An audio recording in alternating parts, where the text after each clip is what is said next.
क्या लगता है फिर आप लोग एक बार रामलीला मैदान में पहुंचे हैं किसानों के साथ? वही है कि जो भी इन्होंने वादे किए थे वो पूरे तो किए नहीं है मोदी सरकार ने कुछ भी, तो इनसे वही है ना, हमारा तो डिमांड वही है पुरानी, उसको ये पूरी कर दें तो हम लोग आराम से अपने घरों में बैठ जाएंगे शांति से। अब क्या करें, जब सरकार सुन नहीं रही तो दिल्ली तो आना ही पड़ेगा ना, मजबूरी है दिल्ली आना। देखो उस टाइम शायद हम लोग भोले, किसान जो जाति होती है ना वो बहुत मासूम और भोली जाति होती है, तो हम लोगों को दे दिया गया लॉलीपॉप, ठीक है। तो सरकार ने जो वादे किए थे उस टाइम वो अपने वादों पर खरी नहीं उतरी है। ना तो उन्होंने एमएसपी की गारंटी दी है, ना जो हमारे भाई जो अरेस्ट हुए थे उनको छोड़ा गया है, ना जो 26 तारीख को जो वाहन थे वो अभी तक थाने में खड़े हैं वो भी नहीं छोड़े गए। तो इसका सीधा सीधा मतलब ये होता है कि आपकी जो सरकार है वो ढोंगी सरकार है और मतलब दोबारा से तो हमें एकजुट होना ही पड़ेगा। जैसे चुनाव पास में आए आप लोग फिर आ गए। हमें चुनाव से कोई लेना देना नहीं है, ना हमें इससे कोई लेना देना है सरकार बीजेपी की है, कांग्रेस की है, किसकी है, हमें कोई सपा बसपा, हमें किसी से कोई लेना देना नहीं।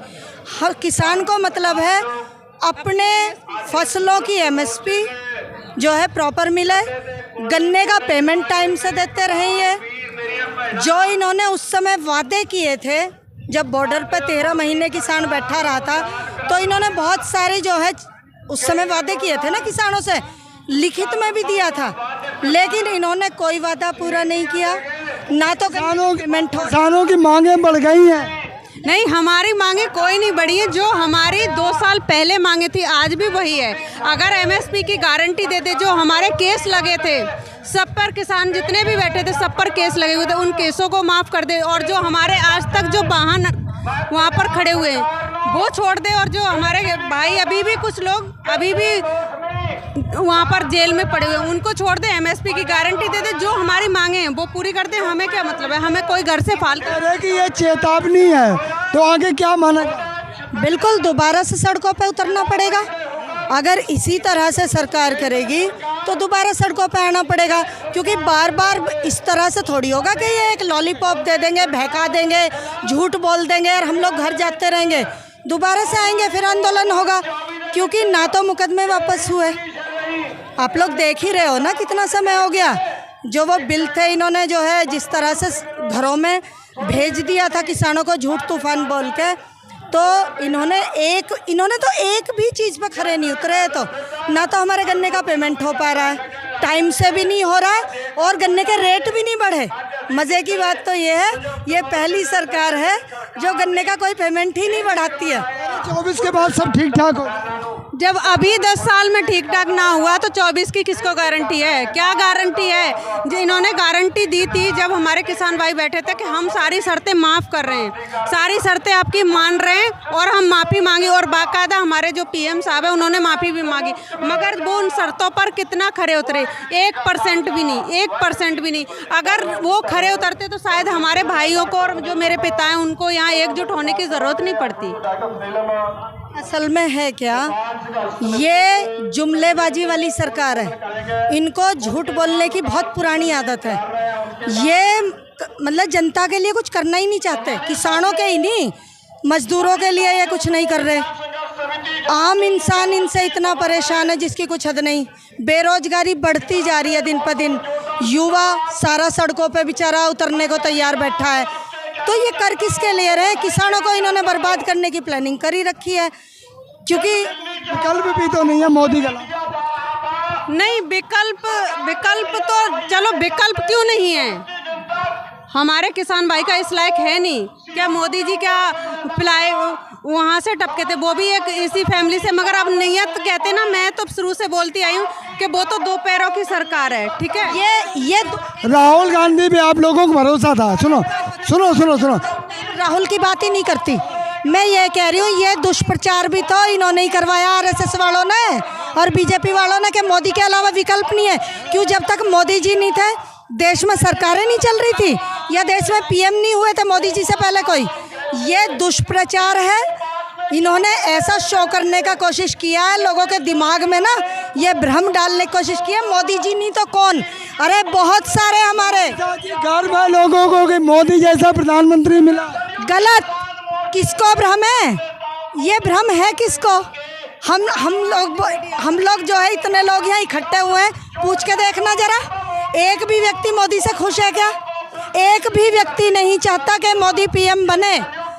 और सर्वे करा लें, ये गांव में शहरों में ये सर्वे करा लें ईमानदारी से। में तो अभी भी आगे वो इनके झूठे सर्वे हैं जो ये प्रोपेगेंडा चला रहे हैं ना, ये जो है गोदी मीडिया, मेन स्ट्रीम मीडिया को मुट्ठी में करके खरीद के जो इन्होंने प्रोपेगेंडा चला रखा है ना, इस प्रोपेगेंडा से ज़्यादा दिन तक न चला पाएंगे ये सरकार। एक ना एक दिन तो सच्चाई आएगी। जनता मोदी जी ने बोल दिया नारी का सम्मान हो।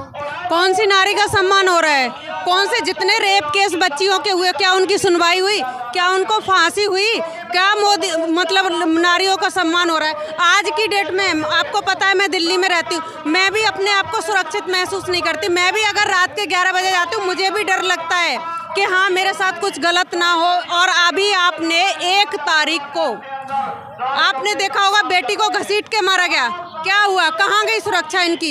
इनकी सुरक्षाएं सिर्फ वो बैनरों पर रह गई हैं और कहने की रह गई कि बेटी की सुरक्षा और बेटी पढ़ाओ बेटी बचाओ। ऐसा इनके उसमें है नहीं, कहीं डिक्शनरी में नहीं लिखा है। अगर महिलाओं का सम्मान की बात कर रहे हो ना आप, महिलाओं का सम्मान करने की बात करते हैं, सबसे ज़्यादा महिलाओं का अपमान जो हुआ है ना, इन्हीं नालायकों की सरकार में हुआ है। अभी वे 2 माँ बेटी जल के मर गई जो इन्होंने बुलडोजर चलवाया वहाँ। उससे पहले हाथरस कांड सबको पता है, पूरी दुनिया को पता है हाथरस में क्या हुआ था, हो गया हाथरस, है ना। जबरदस्ती उस बेटी को जबरदस्ती जो है जलवा दिया गया था, उसके घर के उनके घर वालों की बिना रजामंदी के। कितने सारे केस बताऊं, वाले तो बरी हो गए। यूँ ही तो बरी तो हो ही जाएंगे भाई।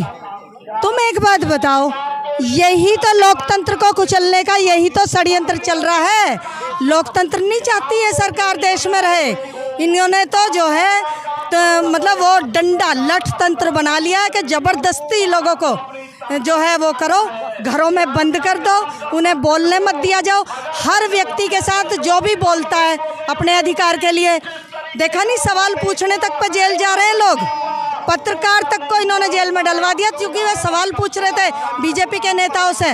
तो कैसे कह दोगे आप कि ये जो है सम्मान कर रहे हैं नारियों का अपमान, युवाओं का अपमान, किसानों का अपमान, जितना इस सरकार के टाइम में हुआ है। तस्वीर दिख रही है, आगे की तस्वीर को कैसे देखा जाए? तस्वीर को अगर हमारी सरकार ये नहीं मानती है बातें तो दोबारा से उतरना पड़ेगा, क्योंकि और हमारे पास कोई विकल्प छोड़ा नहीं है सरकार ने। दोबारा से एकजुट होना पड़ेगा और दोबारा से आंदोलन करना पड़ेगा। और आंदोलन फिर होने का चांस है क्या? भैया आंदोलन तो करना पड़ेगा, भूखे पेट कैसे काम चलेगा? रोटी तो चाहिए ना खाने के लिए। हमारे बस का ना है 5-5 किलो गेहूं लेके जीवन जीना। हम स्वाभिमानी लोग हैं, अपनी मेहनत की कमाई पे जी सकते हैं। अपनी खेती की, अपनी फसलों की कमाई के रेट चाहिए ईमानदारी से। हमें भीखना चाहिए सरकार से। हम उसी स्वाभिमान से जिएंगे जिस स्वाभिमान से हमारे पूर्वजों ने हमें जीना सिखाया है। तो ये सरकार अच्छे से समझ ले कि आंदोलन होगा, सड़कों पे उतरेंगे और इस बार इनके बहकाए में या इनके झूठ तूफान में, इनके षड्यंत्र में ना फंसेगा किसान। इस बार आर पार की करके जाएगा।